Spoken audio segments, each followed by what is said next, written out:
We are going to be talking about the paradoxes of infinity. Well, more so paradoxes and infinity today, but there are some paradoxes of infinity also. So we're going to start with what is the biggest number you can think of. You guys can just type this into the chat if you want to. Whatever the biggest number is that you can think of. Yeah, awesome. So that's a huge number right there. Now, what if you added 1 to that number, right? So you can just kind of keep going. True, all 9s, that's a good one. So you add 1, and you can always get bigger. So we have to remember that infinity is not a number, which I'm impressed you guys all actually put numbers and not just the word infinity. Some people think that infinity is a number, but it's a concept of the ultimate unending, or a number that just goes on continuously forever. So what is a paradox? Now we're going to talk about instead. So it's a statement or a proposition that, despite sound or apparently sound reasoning from acceptable premises, leads to a conclusion that seems senseless, logical, or logically unacceptable, or self-contradictory. So it cannot be true or false, but it is a statement that from a solid foundation takes on an absurd or impossible qualities when pushed to a conclusion. So it's kind of like one sentence that can also satisfy two contradicting outcomes or arguments. So I'll do an example on the next slide. I find they're easier to explain like that, but it's it uses logic and it uses reasoning that would make a statement seem as though it would be true, but it actually ends up satisfying two things which cannot coincide, two separate kind of outcomes that wouldn't work. So we'll check this out. This sentence is a lie right there. That's a paradox. So if this sentence is a lie, then we are assuming that it is true that the sentence is a lie. So we can believe that the sentence is not true because it is a lie. But if the sentence is a lie, which the sentence is saying it is a lie, then it would be lying that it is lying. So we would believe that the sentence is true, which just kind of goes in circles there and there. So paradoxes are kind of, they seem kind of senseless and they don't work. So a formal system of logic may be used to create self-contradictory statements. And here we just have the next sentence on the slide is true, and the previous sentence on the slide is false. So similar to the sentence, but again, you get caught in a loop where following the logic of the sentence, where following the logic of the sentence, you can kind of come out with two outcomes basically, or just the following both of those, the logic of each of those sentences, it just contradicts each other, even though this is kind of the entire statement between these two sentences is one kind of true logic-based concept. So if the next sentence on this slide is true and the previous sentence on this slide is false, then we're saying that the next sentence being true is a false statement. So that means the next sentence on the slide should be false. But then if we come down here and we say that it's false that the previous sentence is false, then that means we have a double false false. So that means this sentence should have been true. And you go in a circle again, where if it's true that this is true, then it is true that this was false, so it can't be true anymore. So it gets kind of into this loop of just it doesn't make sense, even though everything used to build the sentence should make sense. So we can look at paradoxes in kind of different ways too. It's not just about sentence structure. It can be kind of concepts that just don't really ever work. So Zenos Paradox talks about if you're standing in front of a wall approximately 10 feet away, let's say, and you want to touch the wall, but you're only allowed to move half of your remaining distance closer to the wall. So how is this different from walking towards the wall normally? Can anyone think of what would be different? But will you ever be able to touch the wall? That's true, but if you're following Zenos Paradox, would you actually be able to bump into the wall if every time you walk towards the wall, you have to walk half your distance which left? No, exactly. Evan's right. You can't actually end up touching the wall. Now, I mean, if you did get down to a fraction of an inches away, it's probably likely that your nose will start brushing up against the wall before your feet touch the end. But um, for like the theory's sake, if you're constantly moving towards something at half the distance that you have left, you can never actually reach zero. You just start to get an infinitely smaller number in the other direction. So kind of an infinite decimal of a number. So we're going to talk about Hilbert's paradox of the Grand Hotel. So this hotel that they introduce, it has infinite rooms and all of them are occupied. So infinity can be really hard to think about because it's nothing that we know. There's nothing we can look at and say that's an example of infinity, because infinity is just this concept of continuous forever. So we're going to look at this hotel, this video. It does a pretty good job of summarizing it. So yeah, but for this hotel, since there's countably infinite rooms, every time someone wants to get checked in, there should be a room for them since there's infinite rooms. So this is what's going to happen here. Of infinity meeting infinity meeting infinity, it can get so big. But like they said, you can actually figure out rooms. So even though infinity is supposed to be this kind of large, unquantifiable idea, you can still end up making space by doing math for infinity. So you can kind of times infinity in 3 different ways and then still actually end up with a system that makes sense, that can contain an infinite amount. This next activity, we're going to talk, this one's more kind of probability, so a bit more kind of going back to infinity and the idea of just using that number again. So we're doing a coin flip and we're kind of considering how random is random. So we're really bad at kind of guessing randomness or assuming randomness. We are going to flip a coin 30 times and see what the longest string of heads or tails is. How many do you guys think? We can all take a bet and see who's closest at the end, but how many do you guys think we will get in a row? I'm gonna say 8 for some reason. I feel like we're gonna get 8 in a row. So this would be either 8 heads in a row or 8 tails in a row. 9, 4, yeah. Okay. Well, the rest of you place your guesses. I'll just continue a thought here. So our brains don't like the idea of having 5 or more in a row, but in reality, it is quite likely someone will get a very long streak. If there were enough of us here flipping coins, you can guarantee that any pattern of heads or tails within 30 flips is above 99% likely.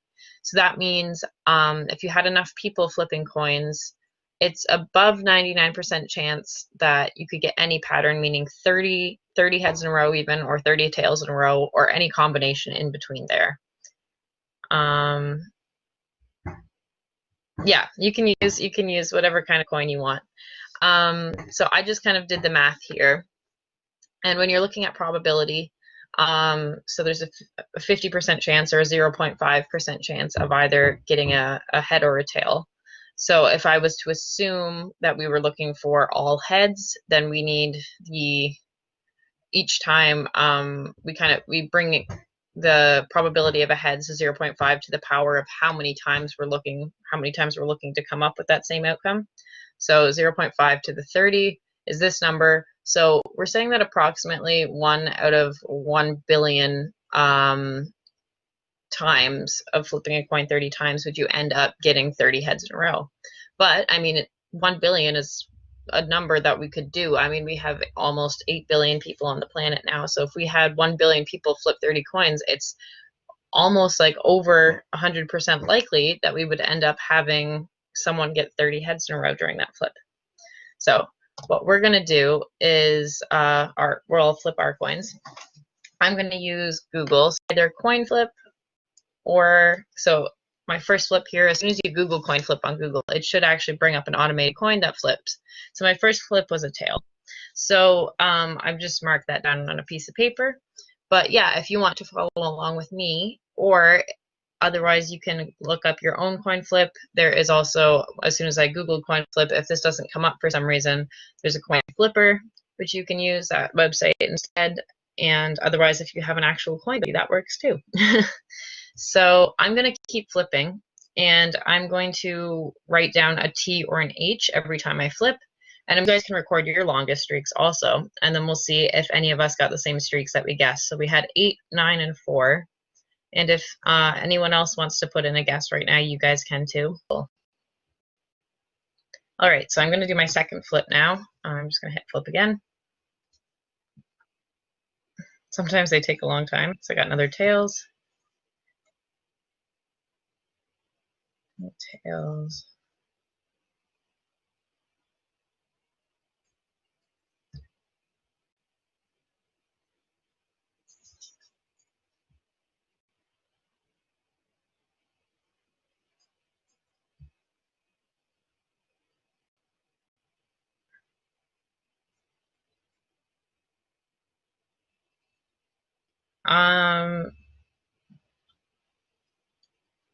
It could, but I don't have mine set to being just tails or just heads. It is pretty random. It's pretty much as random as a chance as using a regular.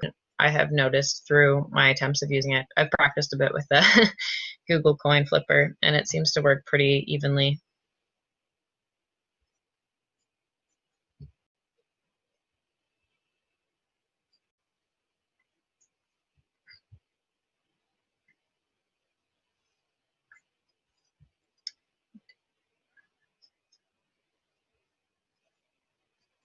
So I just flipped my 15th coin, and so we're halfway through. 16, 17, 18, 19, 20, 21, 22, 23, 24, 25, 26, 27, 28, and 29, 30. Okay, so I think in round I did end up getting a few more tails and heads, but I had 3 tails, then I had another 3, 1, 2, 3, 4. I think that might be my longest, and then I had a head, and then I had another 4 tails, and then yeah, and it was just kind of back and forth. So yeah, I got some heads towards the end. So my longest streak of tails was 4. I'll put that in the chat.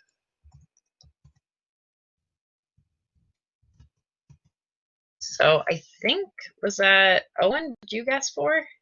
Or no, sorry, Evan, you guessed 4. So you got that right. Did anyone else do flipping coins? Did anyone else flip their own or find a? You got mostly tails. Yeah. Sometimes it's weird. I think the other time I did it, I was actually getting a streak of heads, so I was like also concerned, like you said. I was like, oh no, the Google one just only pulls heads, but it does go back and forth. That's just how probability works. And like that slide said, it's how we kind of resist or are bad at kind of guessing what randomness is. We feel like it's rigged just because we're getting so many tails, but that is true randomness. Yeah, we're just going to talk about the infinite monkey theorem. So we're now kind of using this idea of randomness and infinity to make something creative. So the infinite monkey theorem is it's been thought of by a couple different people, and it's kind of everyone has their own kind of twist to the idea. But it's the idea that if you had an infinite amount of monkeys tapping keys randomly on a keyboard, eventually one of them would produce like a full Shakespearean play or something, kind of basically something that has been historically viewed as super creative or super well done art forms or something like that. So I've also seen the alternative of, instead of having an infinite amount of monkeys tapping keys at random, if you had one monkey that had an infinite amount of time to tap keys at random, eventually, out of pure randomness, they would probably end up hitting keys in the correct order that would produce the entire Shakespearean play. And that's just because, I mean, infinity is so long that over the stretch of infinity, something random like that would probably happen. So this is just a little kind of talk about robots being creative in the same sense, which is something people are kind of working more towards with AI technology, making robots that can think for themselves. Trying to make a robot that appears creative is kind of uses a lot of infinity, like concepts of infinity and randomness in that sense. So I will play this video.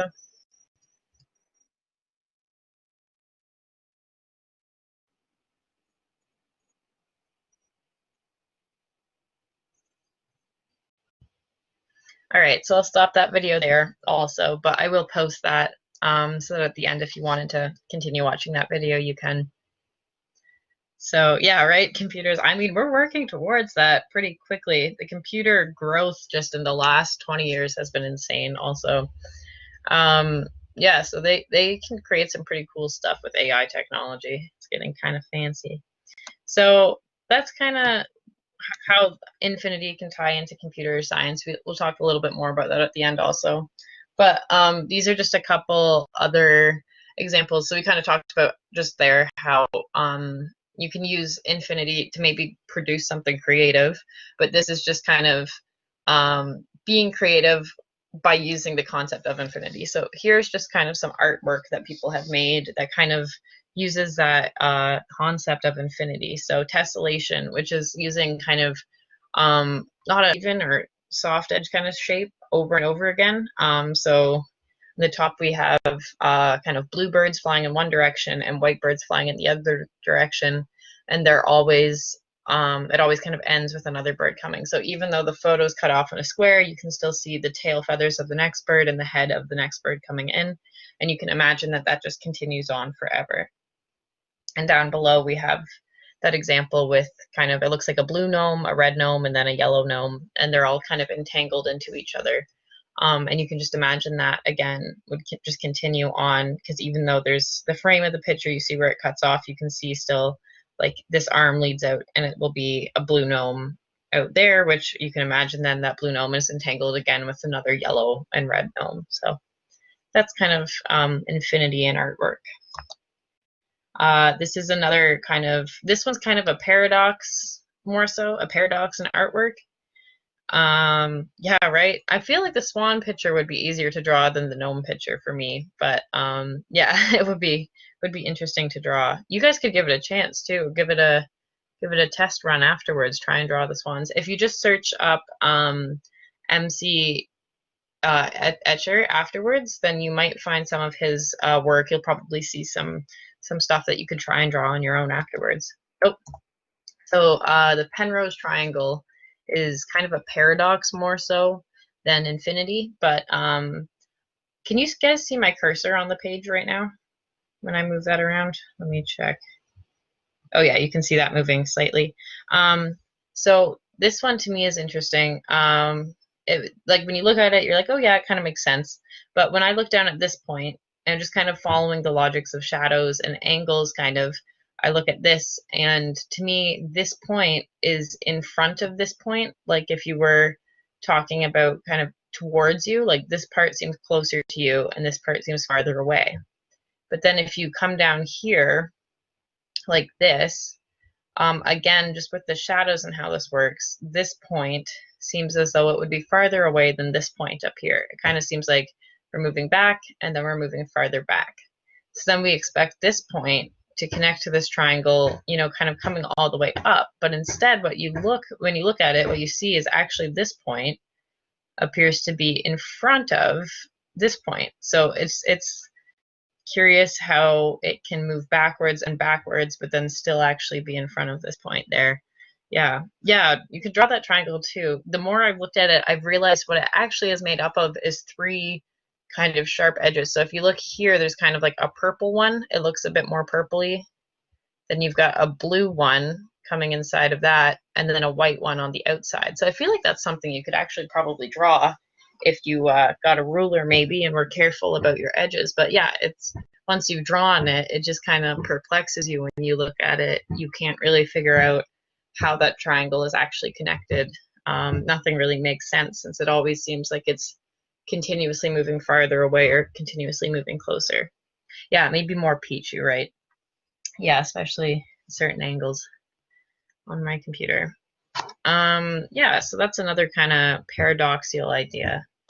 And then borax was just, this was a laundry detergent I had in my house when I was growing up. And I used to just like look at these boxes and imagine it just continuing in and in. Now, since it's just kind of just art on cardboard, it's not like super specific. You can't really see past the third box, but if there's this idea that on the box there is a girl holding a box of herself holding the box, you can just imagine that infinite tunnel of her holding herself on the box, and it's just kind of interesting how that keeps going.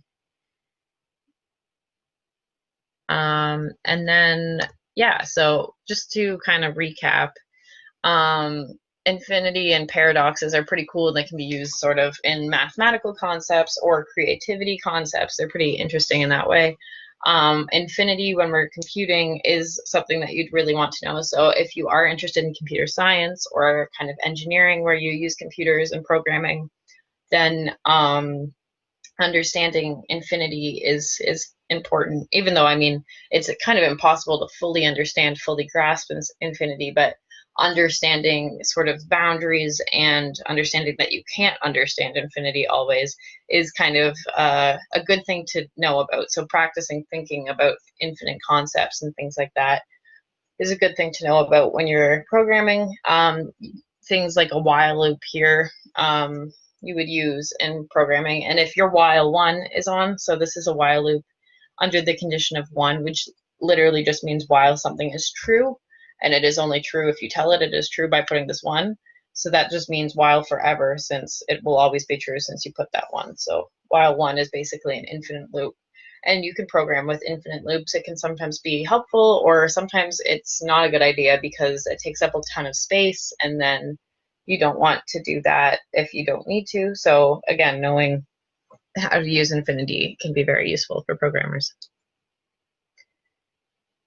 You coded, oh yeah, coded with one of these. Yeah, there's probably a couple more. If you guys are involved in any of the camps, there's a couple other coding activities, and I think some of the other webinars will have more coding.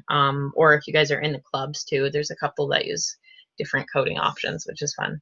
So that is all I have for you guys today. I will post